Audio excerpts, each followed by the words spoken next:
Alright, this is how you get SnoopR running live. First, you're going to make sure you have a GPS fix. If you're good to go.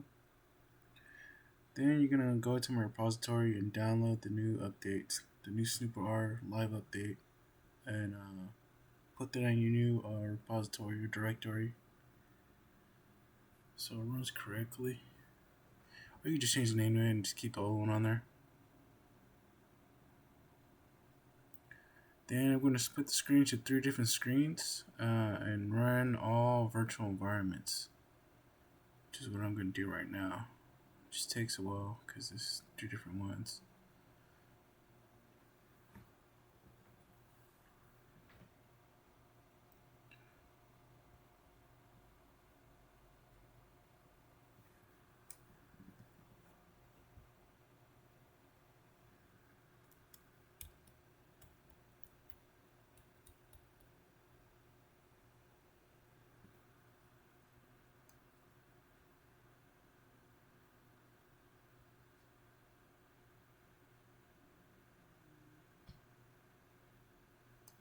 And just clear them all out, just keep them tidy, just so you don't get confused. Well, that's how I like to keep it, so. And the first one we're going to run Kismet.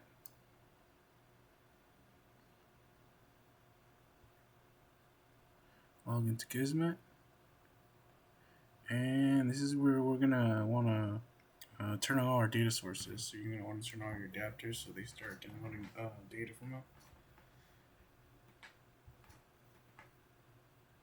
So the first one I'm going to turn on is my RTL SDR, which would be for the ADSB.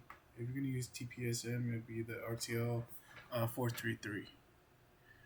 So now I'm going to turn on my Wi-Fi adapter and now my Bluetooth adapter.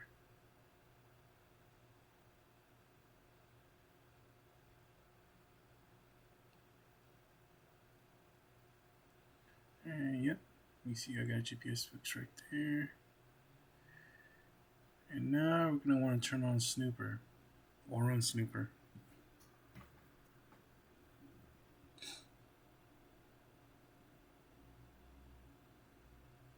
Just put it the same way. So the DB path would be your Kismet file that's running right now. It wouldn't be the journal one, it would be the one ending with .kismet. The output map, you can change the name to it. I recommend keeping it the same. But you can do however you want. Just make sure it's running first, which it is. And next, we're going to want to turn on the HTTP server.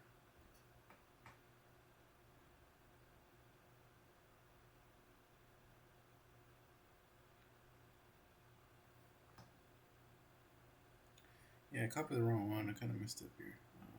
So that you'd want to put into your web browser. Kind of messed up here. A little tired. It took me a lot longer to learn how to blur everything out and edit this video than it was to actually make SnoopR live. So yeah, but now I know how to do this. I can do it way faster now in the future. And this is how you run your HTTP server. It's pretty simple if you know what you're doing.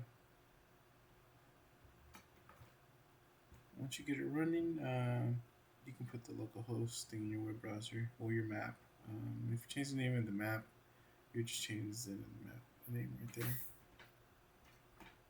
And just make sure you need an internet connection.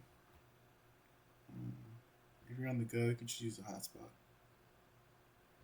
Yeah, there you go. There's all your devices. On the top right hand corner, you can change the layers. You can put snoopers only. You can put devices and alerts. I'm gonna put drones in the future, but the drones are gonna show up when they're under devices. So are the airplanes. And mind you, snoopers, you only find them depending on the threshold. By default, I put it 0.05 miles. You can always change it when you run SnoopR, or you can just change it in the script. That's pretty much it.